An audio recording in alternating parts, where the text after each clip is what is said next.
Banyak pihak mulai bertanya-tanya bagaimana kondisi ekonomi pada tahun 2026 dengan dinamika global yang terus berubah, mulai dari kebijakan moneter, perkembangan teknologi, hingga isu geopolitik dan prediksi ekonomi jadi hal yang krusial untuk dipahami. Pemerintah optimistis pertumbuhan ekonomi di Indonesia bisa mencapai 6% pada 2026 didorong oleh tren pemulihan ekonomi yang solid di tahun 2025 dan kebijakan pemerintah yang dinilai tepat sasaran. Lalu bagaimana pelaku usaha melihat kondisi ekonomi 2026 dan prospeknya? Apakah akan memberikan optimisme atau justru alert juga untuk beragam goncangan ekonomi lain? Untuk mengelaborasi hal ini telah hadir melalui sambungan virtual Ibu Sinta Wijaya Kamdani selaku Ketua Umum Apindo. Selamat pagi Ibu. Sebelumnya selamat Hari Natal Bu buat Ibu dan keluarga ya. Terima kasih, selamat pagi Mas Yudi. Selamat pagi Ibu. Ibu kalau kita bicara 2025 kita akan coba mengelaborasi.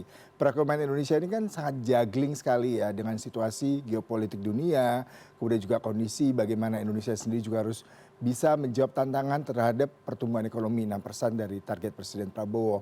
Nah kalau Ibu melihat bagaimana di 2025 ini akan memberikan implikasi terhadap perjalanan ekonomi dan prospek bisnis di 2026 mendatang Bu. Ya, jadi kalau kita lihat memang 2025 ini tantangannya cukup besar ya, apalagi kalau kita lihat kondisi geopolitik juga di 2025, em, dan tentunya di akhir tahun kita juga kena bencana alam, sesuatu yang tidak diprediksi sebelumnya. Jadi kalau kami memandang 2026 itu lebih sebagai tahun konsolidasi dan penentuan arah, bukan tahun yang terlalu ekspansif agresif.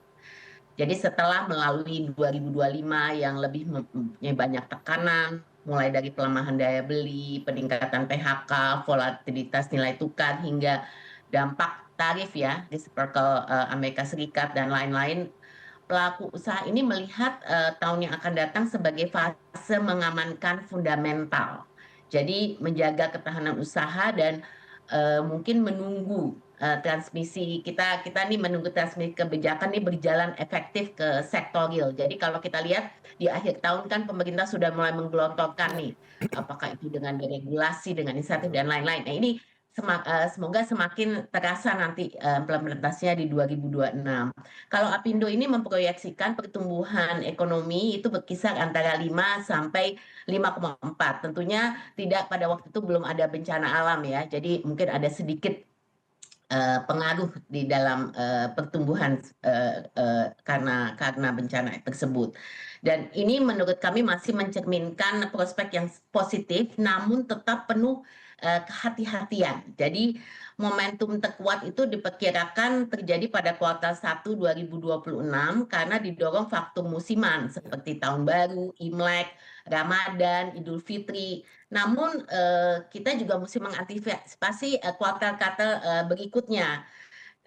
Dan dari sisi eksternal kita juga masih melihat ketidakpastian global ini masih menjadi faktor ancaman utama. Jadi walaupun kelihatannya ada beberapa perbaikan ya, kalau kita lihat mulai dari peacemaking dan lain-lain yang sudah terjadi, tapi fluktuasi perdagangan, tensi geopolitik ini, potensi policy shock-nya ini masih besar gitu, termasuk lanjutan dari kebijakan tarif Amerika Serikat.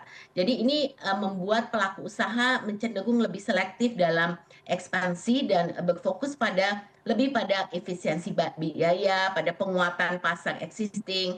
Dan dalam kondisi ini juga dunia usaha menilai stabilitas makro ini sebagai prasyarat utama agar kepercayaan ini tetap terjaga, khususnya terkait inflasi, nilai tukar, dan arah suku bunga.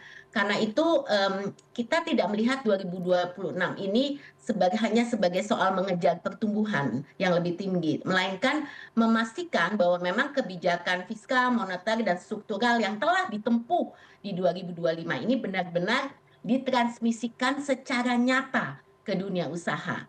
Jadi menurunkan biaya ekonomi, perbaikan iklim usaha, dan membuka ruang investasi yang lebih produktif. Jadi ini yang saya rasa kunci ya, katanya di 2026 ini investasinya ini harus berjalan dengan lebih produktif. Iya Bu, itu harapan kita semua ya Bu. Semoga pemerintah bisa segera mentransmisikan, memberikan implementasi daripada kebijakan salah satunya fiskal dan moneter.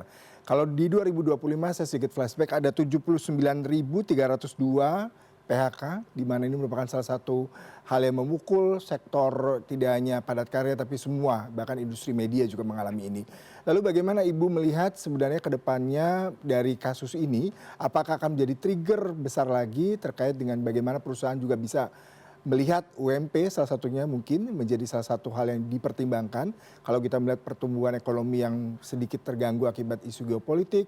Kemudian di sisi lain juga PHK juga masih menjadi momok. Bagaimana Apindo dan Ibu pribadi melihat ini, Bu?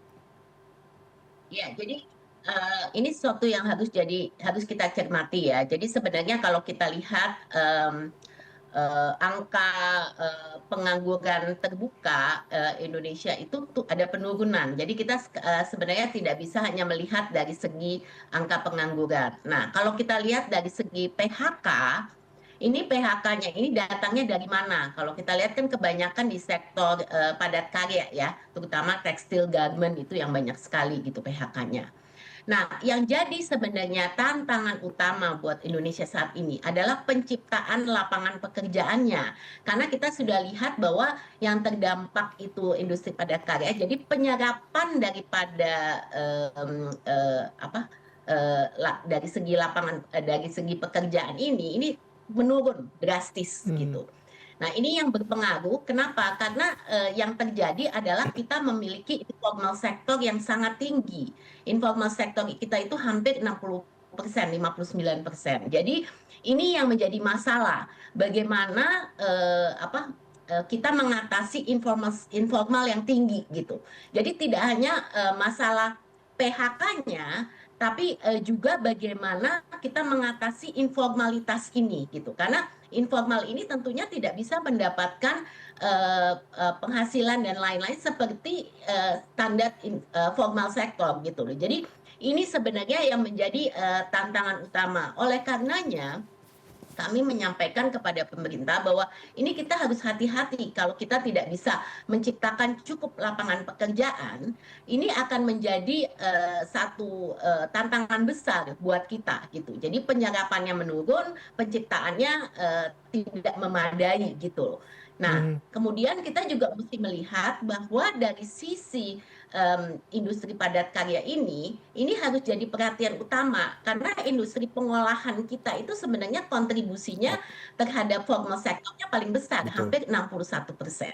Nah, kalau kita kaitkan dengan upah minimum, kenapa kita selalu permasalahan upah minimum ini? Memang kan sekarang kita harus menghormati apa yang sudah ditetapkan oleh pemerintah, tapi ini kan kalau kita lihat rentang alfanya ini kan dinaikkan lagi nih Hmm. sama pemerintah gitu.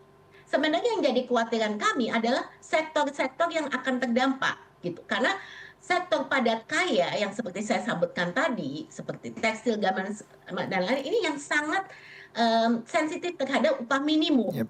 gitu. Jadi kalau mau dipaksakan ya mereka harus mengikut, tapi nanti apa yang terjadi adalah kami khawatirkan pengurangan daripada tenaga kerjanya. Mhm. Ini yang jadi kunci gitu.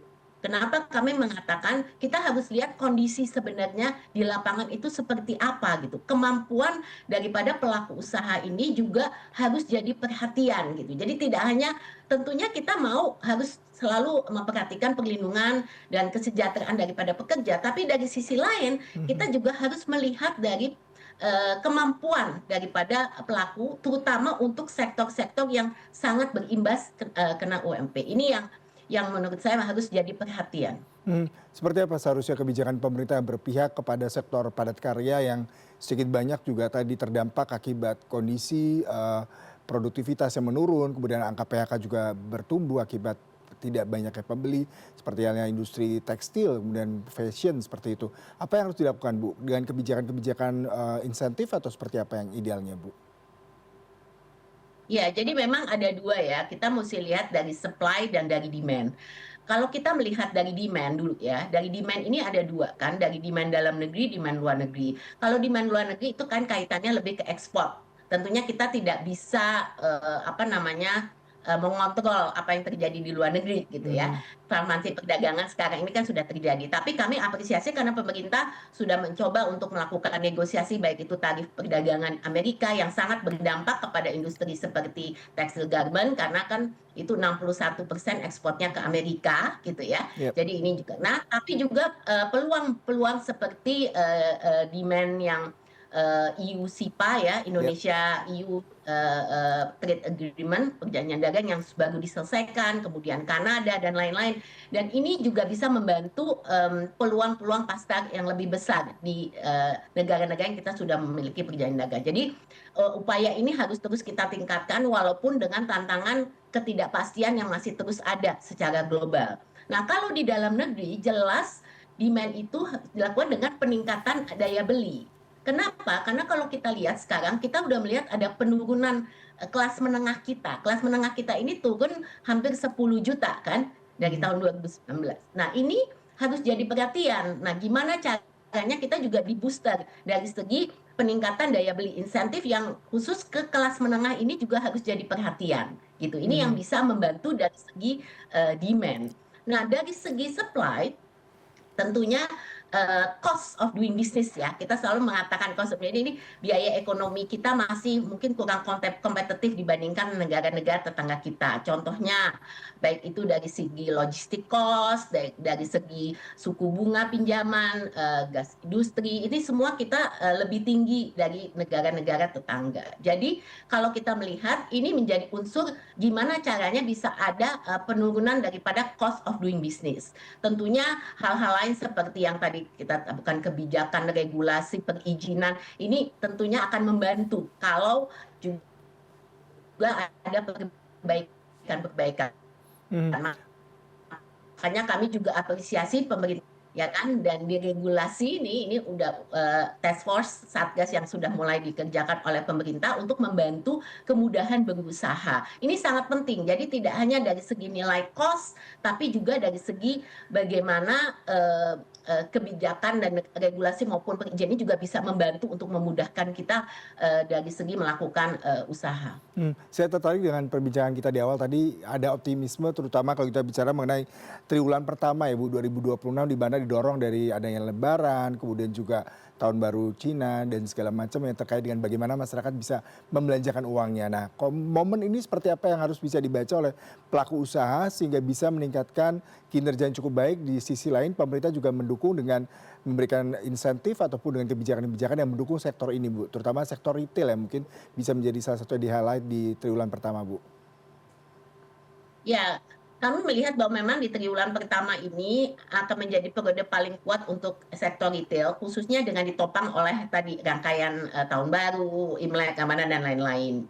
Dan momentum ini umumnya mampu untuk memberikan dorongan signifikan terhadap konsumsi rumah tangga dan pertumbuhan ekonomi.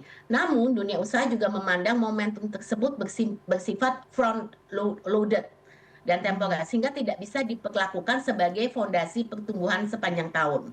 Walaupun kita lihat IKK menunjukkan perbaikan menuju akhir 2025, kami masih menyaksikan adanya tantangan struktural daya beli. Nah, ini yang tadi saya katakan tadi ya, itu yang memang harus terus di-boost ya. Nah, fokus utama di 2026 ini juga kita harus melakukan optimalisasi daripada penjualan, pengendalian biaya distribusi, serta penguatan manajemen persediaan untuk menjaga margin di tengah volatilitas permintaan. Nah, ini banyak pengusaha juga memanfaatkan periode ini untuk mengkalibrasi yang namanya model bisnis omni-channel. Jadi Mhm. juga memperkuat rantai pasok lokal dan meningkatkan efisiensi logistik agar kinerja bisa tetap terjaga pada kuartal berikutnya. Jadi ini keberhasilan memanfaatkan momentum retail di awal 2025 ini akan sangat tergantung juga pada tadi konsisten kebijakan, menjaga daya beli dan juga menekan biaya usaha. Jadi jika momentum konsumsi ini diikuti dengan kebijakan untuk memperkuat tadi dikatakan penciptaan Mhm. daripada lapangan kerja, maka sektor retail ini juga dapat lebih berperan besar dalam menopang pertumbuhan ekonomi sepanjang 2026. Ya Bu, terakhir ini adakah harapan terhadap para pengusaha dan anggota Pindo di 2026? Meski tadi Bu sudah men-spill sedikit bahwasanya ini fase konsolidasi di 2026. Apakah memang tidak perlu ada ekspansi, tidak perlu ada manuver-manuver dalam industri dan juga dunia usaha seperti itu? Dan di sisi lain bagaimana dengan kami para konsumen dan seperti apa nih Bu optimismenya di 2026? Ya, kami selalu memang apa namanya selalu kata optimis itu selalu harus ada ya, apalagi untuk pelaku usaha.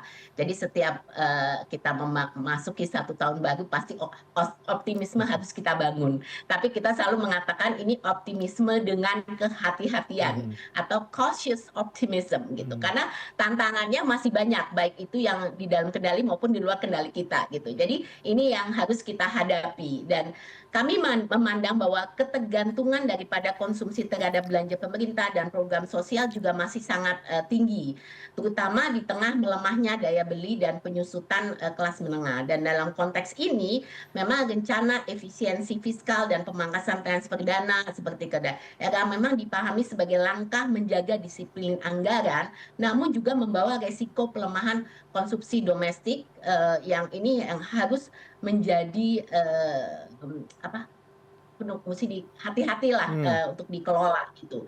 Jadi ini saya rasa banyak faktornya dan ini yang kita nih sama-sama tadi saya katakan juga ya optimisme ini juga harus dibangun kalau kita juga tetap harus melihat dari segi target investasi, kita lihat dari ekspor kita gitu loh. Ini semua yang saya selalu katakan pekerjaan rumah kita bersama yang namanya Indonesia Incorporated. Jadi pemerintah tidak bisa berjalan sendiri, pelaku usaha juga tidak bisa berjalan sendiri. Ini kita semua sama-sama harus berkolaborasi untuk bisa memandang 2026 ini sebagai tahun perjuangan baru ya yang kita masuki bersama dan kami harap pemerintah terus konsisten dengan reformasi struktural yang sedang sekarang digaungkan. Jadi sekali lagi yes optimisme tapi penuh dengan kehati-hatian. Iya, optimisme dan consciousnya juga perlu diperhatikan ya Bu ya, untuk tetap alert dan kondisi global, kondisi ketidakpastian ekonomi di mana memang tantangannya 2026 pastinya berbeda. Terima kasih Bu untuk perbincangannya dan juga selamat tahun baru Ibu. Mudah-mudahan 2026 Apindo dan juga Ibu pribadi mendapatkan banyak sekali blessing dan fortunate untuk kedepannya. Terima kasih untuk perbincangannya pagi hari ini Bu. Terima kasih.